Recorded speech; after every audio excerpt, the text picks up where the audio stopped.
Bay, Player FM. You can discover us on Google Play Music. You can find us on SoundCloud. And you can also hit us up on iHeartRadio. Lots of ways to find us, folks. We really appreciate you tuning in. And we hope you tune in after the break, because when we come back, we'll be talking to Jenny Beth Martin about the left's attempts to copy the Tea Party. We also talk about what we want to see from a Neil Gorsuch nomination. At the time, we didn't know it was going to be him. So we talked about qualities that we want to see from a judge that Donald Trump would pick to be a Supreme Court justice.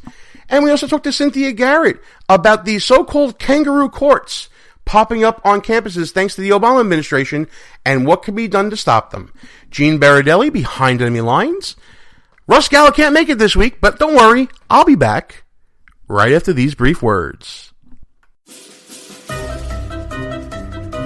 If you're a long-time listener of the show, or maybe this is your first time listening, you can probably tell that me and the gang here, we like to have our share of fun, whether it's on or off the air. We talk about 2-drink minimum radio and no medication Wednesdays or whatever day it may be.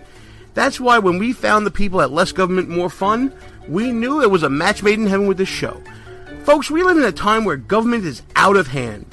Our founding fathers did not intend government to be all-consuming in all parts of our lives. That's why we are telling you to go to lessgovmorefun.com, check out the website, check out the swag. What the people want is less government, more fun. Pass it on, make it happen. Who might you save? Your mother, your father, your husband, uncle, aunt, son. Learn FAST, F-A-S-T, the sudden signs of a stroke, and you could save. Your friend, teacher, boss. F, face drooping. A, arm weakness. S, speech difficulty. T, time to call 911. F-A-S-T. That's F, face drooping. A, arm weakness. S, speech difficulty. T, time to call 911. The sooner they get to the hospital, the sooner they'll get treatment. And that can make a remarkable difference in the recovery of your neighbor, the waiter, grandmother, grandfather. So learn FAST, the sudden signs of a stroke, then pass it on, because you never know who might save you. Your wife, your colleague. Spot a stroke fast. Visit strokeassociation.org, brought to you by the American Stroke Association and the Ad Council. Behind Enemy Lines Radio is all about being right. No, seriously, it is. If you ever listen to Russ Gallo or me go back and forth on some issue, we always want to make sure that we remember who said what and when we said it. That's why we go to goonrecord.com. It's a brand new social media website. Challenge people on what they believe, whether it's in politics, sports, entertainment, finance, whatever. There's a category for you at goonrecord.com. Check it out right now. Tell us, what do you stand for? It's time for you to go on record. Behind Enemy Lines. Back on the air.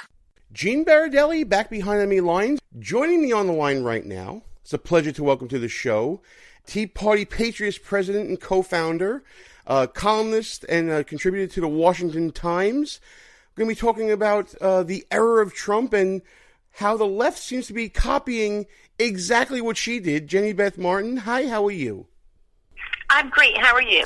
Do you feel like you're being plagiarized at all by what the left has been trying to do recently? I mean, you are one of the, pioneers of the Tea Party movement. Of course, Tea Party Patriots, one of the premier organizations in the conservative movement and the Tea Party movement. Do you feel like the left is kind of trying to steal your playbook? Well, I think they're trying to steal the playbook, but they're missing the mark.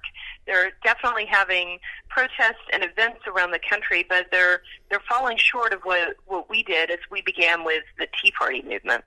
So what exactly are they missing out on? I mean, the Tea Party movement, obviously a very successful movement over many years, but at the start, it was a very large, I remember, tax rally on the National Mall. And it seems like they got the rally part right, but what are they missing?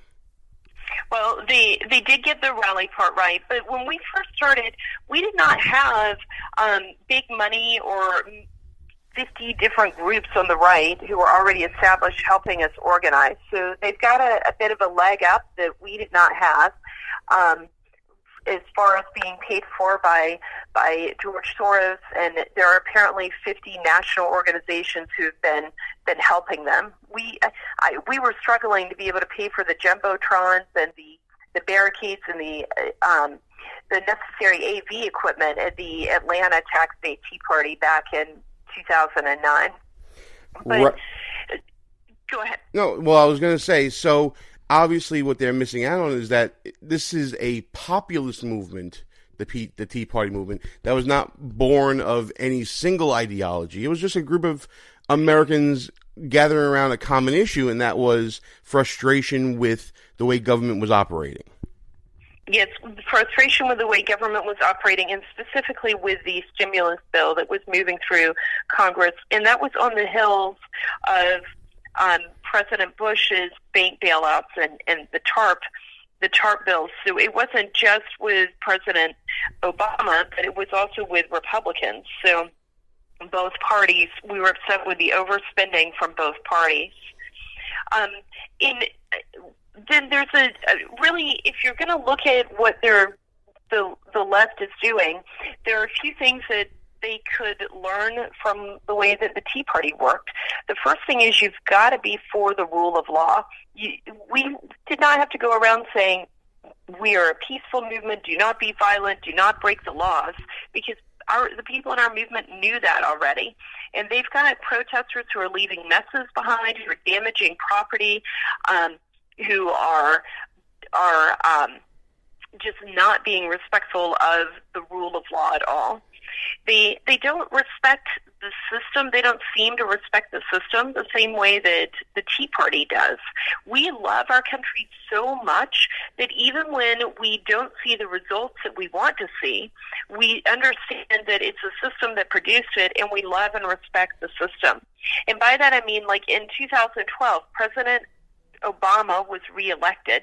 We did not want to see President Obama be reelected, yet we respected our fellow citizens and their votes and the effort it took them to reelect him. We respected that about our system, and we continue to work within the system to change it. They're very, very angry, and I understand anger because I have been white-hot angry at the way things happen in Washington myself from time to time. But anger alone isn't a principle. You've got to take that emotion and be for something. You have to have values and principles that you're for, and you've got to know where you're going. And right now on the left, it seems they're still trying to figure all of this out. Right. I think one of the major differences, and you highlight this in your work with the Washington Times, is that the marches currently are against the person in the office, President Trump, while the Tea Party movement was organized to oppose policy of President Obama. It was never about who was in the office. It was about what the office was doing, right? That's correct. We may have been, from time to time, frustrated with President Obama, but it was far more about the actions that he was taking, the stimulus bill, cap and trade, Obamacare, making up immigration laws through executive order, the specific things he was doing rather than the man himself. And you know what? It also sounds like that the organization structure of the Tea Party was bottom up. It was grassroots, rising tide, lifting all boats.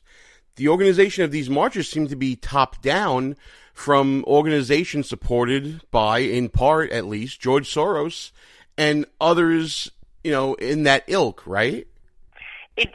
It does seem to be that way. No, I don't. I sometimes get. It seems based on the news reports that George Soros is paying for part of this. I'm always a little bit cautious when I see that, because we've been accused of being paid for things that we are not paid for.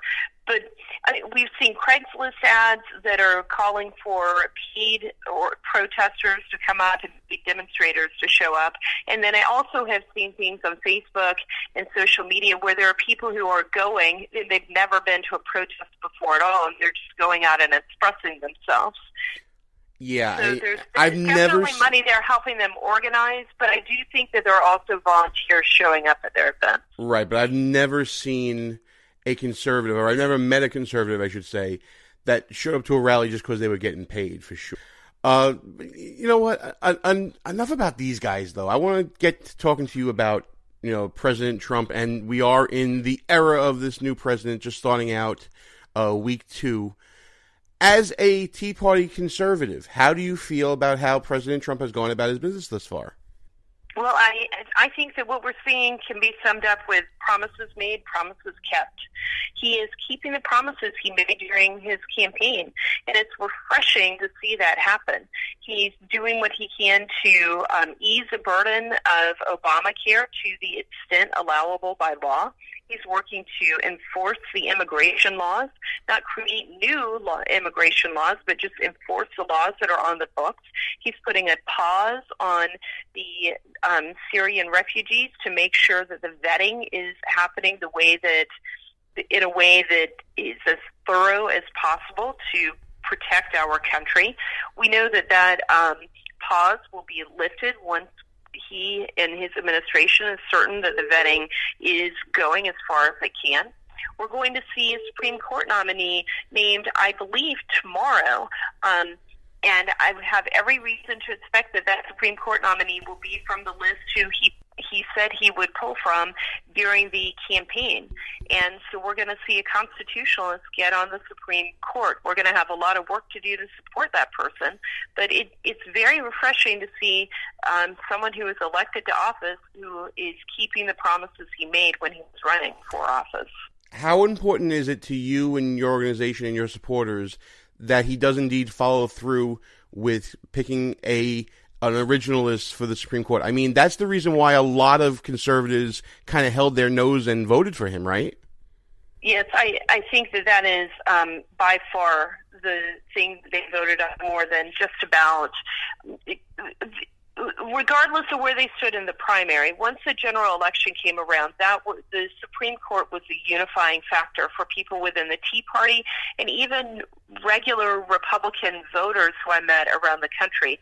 They were concerned about the Supreme Court. So this appointment and making sure it's somebody who is an originalist, who continues the legacy of Justice Scalia, is critically important to those who helped elect President Trump. And we may even have additional vacancies during his administration, but this vacancy right now needs to be filled with an originalist. Absolutely. I totally agree with you. Last question, and then we got to let everybody know about Tea Party Patriots and all the great work that you're doing. How do you feel as a Tea Party conservative and just someone within the movement about President Trump's use of executive orders thus far? Is it because he doesn't have a full cabinet and Democrats are delaying the process without reason? Or do you feel that this could be a bad sign for future presidential overreach? No, I'm not. I'm not concerned about that right now because his executive orders are very clearly saying to the extent allowable by law. So ease the burden of Obamacare to the extent allowed by law. In the Obamacare law, the Affordable Care Act had so many instances where it delegated the power to the Secretary of Health and Human Services that there is a lot of room for changes through the executive branch. Now, I would say that's not the best way to write a law, but that is the law right now. He is working to enforce the immigration law, and he's also working to roll back the things that President Obama did that were an overreach of executive power. President Trump right now is not trying to expand the power of the presidency, and in fact is working to shrink it down a bit. And so I think it's not just the number of executive orders we have to pay attention to, but what's inside those executive orders and what they are doing. All right. And the Democrats do need to go ahead and fill out this cabinet. We need the president to have a cabinet so that the cabinet members can do their jobs and advise the president. All right. Jenny Beth Martin, co-founder and national coordinator of Tea Party Patriots. I'm going to see if I can do all the plugs for you. It's kind of my New Year's resolution for everybody. Instead of having everybody plug themselves, check out Tea Party Patriots at www.teapartypatriots.org. You can check them out on Twitter. Jenny Beth Martin, of course, on Twitter as well, at Jenny Beth M. JennyBethMartin.net as well. Check out that great website. And I think I got everything, right? Oh, I didn't get the Tea Party Patriots Twitter. Which one is that? TPP or TP Patriots.